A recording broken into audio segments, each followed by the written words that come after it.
Should you buy real estate in Rio or Salvador? Stay tuned.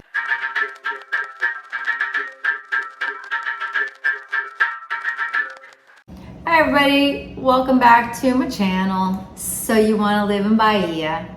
My name is Kitty and I'm a gringa living here in Salvador, Bahia, Brazil for 11 years, and I am a licensed real estate agent. So let's talk real estate. Now I know a lot of people love Rio and I totally get it. It's really a great city, super magical. I actually really like it there. And so I understand why a lot of people would like to move there, buy real estate there. But I do think it's important to consider Salvador. Salvador is cheaper, much cheaper. And not just the cost of living stuff, which is a smidge cheaper, but real estate is considerably cheaper. I want to show you what I found online, just a real quick search on one of the real estate sites here, Imóvel Web. And you'll see that, so I compare Copacabana, which I consider to be, and I don't know Rio very well, to be honest, but I consider Copacabana to be one of the best real estate markets if you are somebody who wants to buy real estate here with the idea of renting it when you're not here, which is my typical client. And that's what makes the most amount of sense. Get the biggest bang for your buck, right? You have a place to visit. You have your own house that you stay in when you're here, and when you're not here, you have a place that's in a tourist neighborhood that rents well. So as you'll see in Copacabana, I mean, the price for a really kind of old, not super cute one bedroom is a bit expensive. Now for the same price, you can get a 3-bedroom in Bahia, which I would say is the best neighborhood, definitely hands down, the best neighborhood to buy in if you're interested in renting for vacation rentals. Your money will stretch farther here in Salvador. Now, in addition to that, your purchasing power, I would say in general, things are cheaper here. And testament to that for me was that during the lockdowns when nobody was able to enter the country, my rentals were for Brazilians who were living in other parts of the country, notably São Paulo, who were trying to save some money. They came here to live because they weren't going to the office every day. Salvador is cheaper than São Paulo, is cheaper than Rio. Now, one of the reasons why I think you should check out Salvador is that Salvador, as a French would say, has that je ne sais quoi.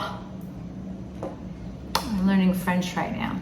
Salvador has its own thing that people, when they come here, they usually always come back to visit, which is great for me because my clients that rent with me always are coming back, and return clients who understand the area. There's just something really special about Salvador. As much as I love Rio, Salvador has this sort of energy on the street that I haven't seen in the parts of Rio that I've been to, where you can like smell the acarajé on the street and you can just hear the gas vendors like singing their songs, selling gas canisters for your house, or the picolé, the popsicle vendor also with his song. It's a video I want to do, to be honest, because I think it's super cool and very a thing of Salvador, where you have these vendors who sell their things and they have songs to match, and it's just this sort of thing that you don't see in Rio, and it's charming. So I think that if you love Rio, you want to buy, and you're thinking it's a bit expensive for you, come to Salvador if you have not been already and check it out, because people who come here love it. And probably one of the most important reasons, if you have enough money and really want to be here, is that it's easier to get residency, permanencia, here with a real estate purchase than it is in Rio. In Salvador, you need to spend 700,000 reais on a real estate purchase, and then you can try to become a resident. 700,000 reais. If you want to do that in Rio, you have to spend 1 million reais. So that's a significant difference. And as of today's recording, the exchange rate is about 5 reais to $1, 5 reais to €1. So it's definitely it's easier, it's more economical if you wanted to do a visa to buy property here. Now that whole process is a bit complicated, and I'll leave a link to Emma, who's been in a couple of videos of mine, because she understands best how this works. Because I think it's easy enough to get the visa, but to continue having it be renewed is its own process, because this is still sort of new. Anyhow, I hope that was helpful for you. Thank you again for tuning in. I appreciate y'all so much. It means the world to me if you're watching that you just subscribe, because I don't have a lot of subscribers, and I'm coming on 1 year of doing this, and I'm sort of like, keep doing it or not? And I would really appreciate if you could subscribe. I appreciate y'all so much, and I'll see you next time.